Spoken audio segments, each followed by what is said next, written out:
Sugar के patient को हम अलग अलग तरह की नसीहतें देते हैं। कभी कहते हैं कि ध्यान रखना चोट ना लग जाए क्योंकि जख्म बहुत देर से भरेगा, या फिर कहते हैं कि अपने खाने पीने का ज़्यादा ध्यान रखना क्योंकि किडनी की प्रॉब्लम बहुत आसानी से हो जाती है ब्लड शुगर में। जी हाँ दोस्तों, इस तरह की कॉम्प्लिकेशंस हमें डरा देती हैं, लेकिन हमारा काम आपको डराना नहीं है, बल्कि आप तक प्रॉपर इंफॉर्मेशन पहुंचाना है। क्योंकि डरने से कुछ नहीं होगा, अगर होगा तो प्रॉपर केयर और प्रिकॉशन से होगा। और यही आज हम आपको बताएंगे, और इसमें हमारी मदद करेंगी जानी मानी आयुर्वेदिक एक्सपर्ट डॉक्टर नितिका कोहली, जो जुड़ी हैं Emil health care and research centre से। Emil health care and research centre, जिसने बेस्ट एक्सपर्ट्स के बेस्ट एक्सपीरियंस और रिसर्च को आधार बनाकर तमाम लाइफस्टाइल डिजीजेस के मैनेजमेंट के क्षेत्र में जगाई एक नई क्रांति। एक्सपर्ट टीम ऑफ डॉक्टर्स और 24 आवर्स पेशेंट केयर यूनिट के समर्पण और अथक प्रयासों से अब तक अनगिनत लोग एक डिजीज फ्री लाइफ लीड कर रहे हैं। गुड हेल्थ के इस महा अभियान का नेतृत्व कर रही हैं Emil health care and research centre की leading Ayurvedic expert doctor Nitika Kohli. जानी मानी आयुर्वेदिक एक्सपर्ट डॉक्टर नितिका खुद हमारे साथ आज स्टूडियो में मौजूद हैं। आइए दोस्तों, सबसे पहले उनका स्वागत करते हैं। डॉक्टर नितिका, आपका बहुत बहुत स्वागत है। थैंक यू राहिला। डॉक्टर नितिका, यहाँ पर जैसा मैंने बताया अभी कि आज हम कॉम्प्लिकेशंस के बारे में बात करेंगे जो ब्लड शुगर से रिलेटेड हैं। ऐसे में लोग बहुत ज़्यादा डर जाते हैं, और डर से मुझे याद आया डॉक्टर कि हमने कोशिश की थी कि हम लोगों तक जाएं, उनके डर बाहर निकलवा सकें, उनकी जो प्रॉब्लम्स हैं वो पूछ सकें और उनका सॉल्यूशन बता सकें। और इसी में एक शख्स हमें मिले जिनका शुगर को लेकर काफ़ी डर उनके मन में बैठा हुआ था, और उन्होंने हमसे अपना एक्सपीरियंस शेयर किया। अगर आपकी इजाज़त हो तो वो मैं आपको दिखाती हूँ। हाँ जी। नमस्कार, मेरा नाम राजेश मलिक है और मैं मुंबई से हूँ। तकरीबन 1 साल पहले मुझे अपने ब्लड शुगर का पता चला। मुझे लू लग गई थी, और जब लू लगी तो मैं हॉस्पिटल गया, और वहाँ पे इमीडिएटली मुझे फर्स्ट लाइन ऑफ ट्रीटमेंट दिया गया, और साथ ही साथ मेरा ब्लड चेक भी हुआ। और जब मेरा ब्लड चेक हुआ तो पता चला कि मेरा ब्लड शुगर लेवल हाई है। बट अमेजिंगली 2 चीज़ें और पता चली। एक तो ये कि मेरा बीपी भी हाई है, और साथ ही साथ कि मेरा कोलेस्ट्रॉल भी हाई है। मेरा एब्डोमिनल रीजन का वेट जो है वो बढ़ रहा था, लेकिन इतना ज़्यादा नहीं था। व्हाट बॉदर्स मी इज़ कि प्रायर टू, मतलब मेरे लू लगने से पहले ना मुझे बीपी की कोई शिकायत रही होगी, लेकिन उससे कोई इंडिकेशन नहीं था, ना ही कोलेस्ट्रॉल की वजह से मुझे कोई इंडिकेशन लग रहा था। और जैसे ही मैं गया और मेरा ब्लड टेस्ट हुआ तो मालूम पड़ा मेरा ब्लड शुगर भी हाई है, मुझे बीपी भी है, और मेरा कोलेस्ट्रॉल भी हाई है। अब समझ में ये नहीं आता, क्या मेरा बीपी और कोलेस्ट्रॉल हाई था इसलिए मुझे ब्लड शुगर की प्रॉब्लम हुई है, या ब्लड शुगर था इसलिए कोलेस्ट्रॉल और बीपी हुआ? लेकिन हुआ तीनों एक साथ है। आई हैड नो आइडिया कि लाइफस्टाइल डिजीज़ में कुछ भी आएगा तो एक साथ ऐसा बंडल आता है। So this is very very dangerous, and this is very very an eye opener. यकीनन डॉक्टर नितिका, कहीं ना कहीं जब ब्लड शुगर होता है तो उससे कई तरह की कॉम्प्लिकेशंस जुड़ जाती हैं, जिससे डर मन में बैठ जाता है। ये डर आखिर क्या सही है? आई मीन कि क्या अगर ब्लड शुगर लेवल बढ़ जाता है तो वो घातक साबित हो सकता है? बिल्कुल राहिला, घातक बिल्कुल साबित हो सकता है। एकदम से तो नहीं, बट लंबे समय तक। तभी इसको एक नाम दिया गया है द साइलेंट किलर। जैसे कि लकड़ी में अगर हम देखें तो दीमक लगती है, जी। घून लगता है, तो जब वो बहुत थोड़ा सा ही हमें दिखता है तो हम इतना उसको ध्यान नहीं करते हैं। Exactly. और छोटे मोटे उपाय करने की कोशिश करते हैं, मिट्टी का तेल डाल दिया। ये रियलाइज बहुत देर बाद होता है कि वो अगर हम उसका सही ट्रीटमेंट नहीं कर रहे हैं तो वो दीमक अंदर ही अंदर लकड़ी को खा रही है।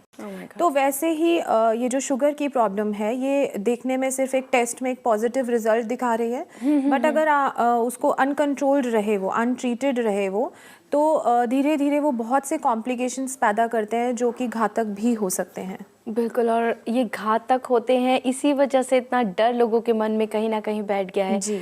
लेकिन दोस्तों, जैसा कि मैंने आपसे पहले भी कहा था कि हमारा काम आपको डराना नहीं है बल्कि आप तक सही इन्फॉर्मेशन पहुंचाना है। यहाँ पर ये प्लेटफॉर्म हमने आपके लिए खोला है कि आप अपनी जो प्रॉब्लम है वो हमसे शेयर कर सकें, और उसके लिए बहुत ही आसान सा माध्यम है। आप कॉल कीजिए हमें इन नंबर्स पे जो आपके टीवी स्क्रीन पर फ्लैश हो रहे हैं। डॉक्टर नितिका और उनकी पूरी टीम आपकी हमेशा हेल्प करने के लिए तैयार है।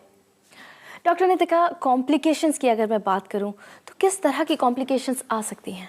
और अगर राहिला हम कॉम्प्लिकेशंस की बात करें तो कुछ शॉर्ट टर्म कॉम्प्लिकेशंस होती हैं, जिसमें कि अगर ब्लड शुगर रेज्ड है तो पेशेंट को कई बार सांस चढ़ने लगता है, कई बार अनईजी फील करते हैं, स्वेटिंग काफ़ी रहती है, या फिर स्टेमिना बहुत कम हो जाता है और थकावट बहुत ज़्यादा रहती है। अगर हम लॉन्ग टर्म कॉम्प्लिकेशंस की बात करें तो एक ट्रायोपैथी बहुत कॉमन वर्ड है जो यूज़ होता है, जिसमें कि 3 ऑर्गन्स जो हैं, वाइटल ऑर्गन्स जो हैं हमारी बॉडी में, वो इफ़ेक्ट हो रहे होते हैं। फर्स्ट किडनी, सेकंड हमारी आई, और थर्ड हमारे नर्वस सिस्टम। बट मेरा ये मानना है कि बहुत ज़्यादा ध्यान इन ट्रायोपैथीज पे जाता है, जबकि जब ब्लड शुगर डायग्नोज हो रहा है या जब ये प्रोसेस आपकी बॉडी में ऑलरेडी स्टार्ट हो गया है, पेशेंट की बहुत से ऑर्गन्स हैं जो इन्वॉल्व हो जाते हैं, ना चाहते हुए और ना जानते हुए। अगर हम बात करें तो यूरिन इन्फेक्शंस बहुत रहने लगते हैं, कार्डियक प्रॉब्लम्स भी कई बार पेशेंट को होने लगते हैं, ब्लड प्रेशर रेज्ड हो जाता है। तो सिर्फ 3 ऑर्गन्स पे ये बात लिमिट नहीं करती है। आई थिंक पेशेंट का जनरल जो उसका जो मोटिवेशन है इसलिए भी थोड़ा सा गड़बड़ाता है, क्योंकि सारे ही ऑर्गन्स कहीं ना कहीं इफेक्ट हो रहे होते हैं। जी। लेकिन यहाँ पे अगर आपने जैसे आई की बात की, अलग अलग कॉम्प्लिकेशंस के बारे में आपने बताया, मैं विस्तार में उनके बारे में जानना चाहूँगी, लेकिन शुरुआत में आई से करना चाहती हूँ क्योंकि बहुत ज़्यादा कॉमनली ये देखा जाता है कि जो डायबिटिक पेशेंट होता है उसकी आँखों में प्रॉब्लम आती है। इसके बारे में क्या कहेंगे आप? आपने आई के केस में आपने एक बहुत ही कॉमन वर्ड यूज़ होता हुआ सुना होगा, रेटिनोपैथी। जी। रेटिना जो होता है हमारा, वो आई का बहुत ही इंपॉर्टेंट एक पार्ट होता है, और उसका काम होता है पिक्चर लेकर, जो भी आप कुछ देख रहे हैं उसकी पिक्चर लेकर ब्रेन को भेजना नर्व्स के थ्रू, जहाँ पर वो प्रोसेस करी जाती हैं। जी। तो अगर ब्लड शुगर अनकंट्रोल्ड है, बहुत लंबे समय तक मैनेज नहीं करी जा रही है, तो रेटिना में चेंजेस आने शुरू हो जाते हैं। और ये चेंजेस जो सबसे पहले 3 तरह के चेंजेस रहते हैं। जो सबसे पहला चेंज आता है वो है हैमरेज, वहाँ पर ब्लीडिंग होती है।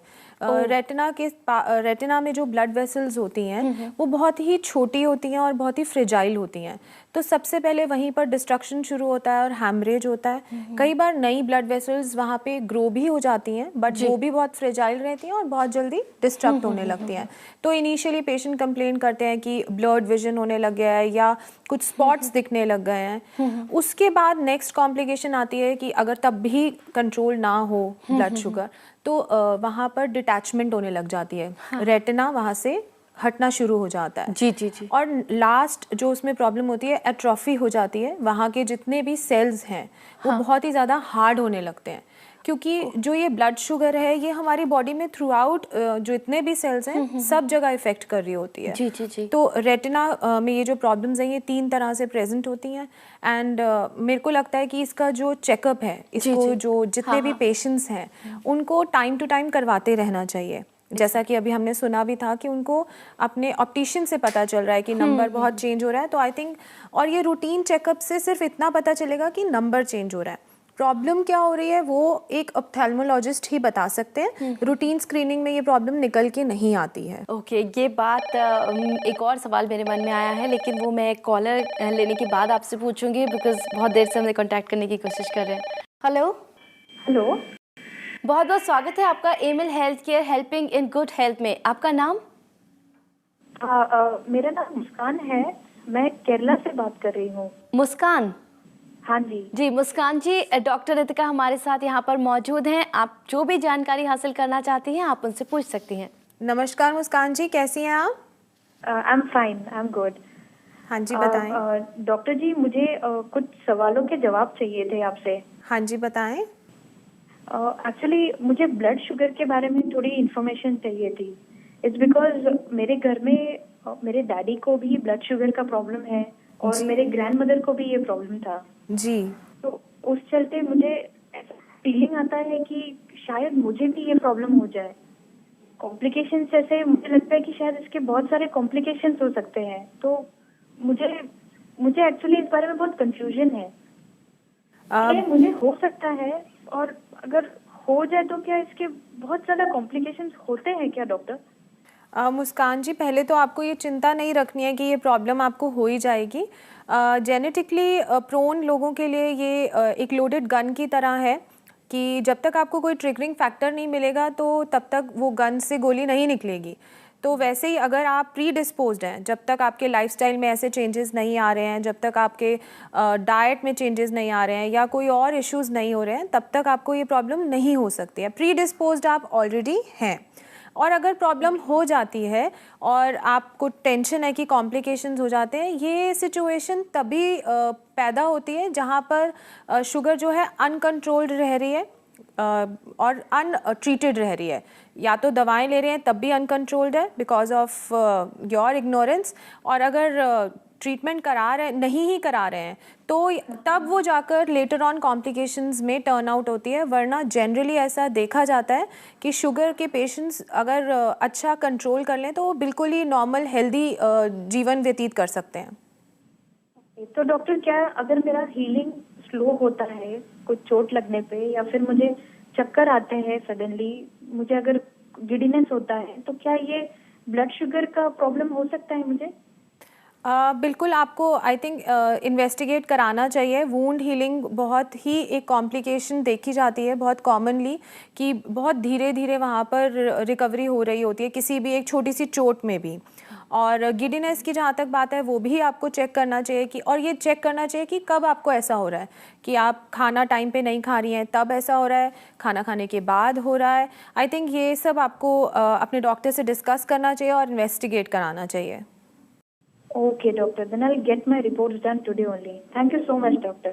All the best. या मुस्कान जी, आपने बिल्कुल सही समय पर हमें कांटेक्ट कर लिया है। अभी ऐसी कोई प्रॉब्लम आपको नहीं हुई है और जल्दी से आप अपने टेस्ट करा लीजिए, और हमारी सारी शुभकामनाएं आपके साथ हैं कि ऐसी कोई बीमारी आपको ना निकले। Thank you so much. Thank you so much for calling. Thank you. दोस्तों, मुस्कान जी ने तो सही समय पर हमें कॉल कर लिया, लेकिन हो सकता है कि आप भी इसी तरह की समस्या से जूझ रहे हों, तो आप भी वो समस्या अपने तक मत रखिए, हमसे डिस्कस कीजिए। कॉल कीजिए हमें इन नंबर्स पे जो आपके टीवी स्क्रीन पर दिख रहे हैं। डॉक्टर नितिका, वूंड हीलिंग की इन्होंने बात की यहाँ पर, उसी के बारे में मैं आपसे जानना चाहूँगी, आखिर ऐसा क्यों होता है, क्यों इतनी मुश्किल आ जाती है वूंड को हील करने में? बिल्कुल राहिला, वूंड हीलिंग की अगर बात करें तो जिन लोगों की शुगर जो है हाई रहती है, उनको जो वूंड है वहाँ पर जो हीलिंग का प्रोसेस होना है, रिपेयर का काम होना है, वहाँ पर कुछ सेल्स की बहुत ज़रूरत होती है, वाइट ब्लड सेल्स। उनका ठीक से काम करना बहुत ज़्यादा निर्भर करता है कि शुगर लेवल्स कैसे हैं, और बॉडी में इम्यूनिटी लेवल्स भी वही बनाते हैं।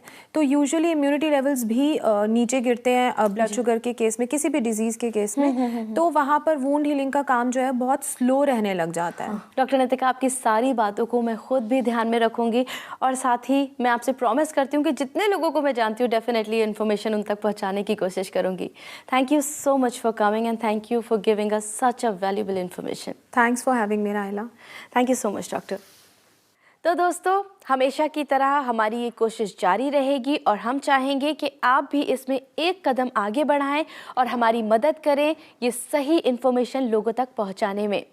अगर आपके मन में कोई सवाल है या फिर ऐसी कोई परेशानी जो आप हमसे डिस्कस करना चाहते हैं, तो आप हमें इस शो के बाद भी कांटेक्ट कर सकते हैं।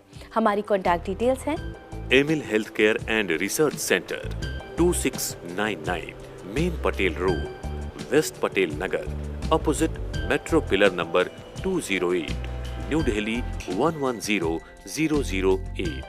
हमारे फोन नंबर्स हैं 0786 300 3434। हमारी ईमेल आईडी है diabetes@emilhealthcare.com। हमारी वेबसाइट है www.emilhealthcare.com।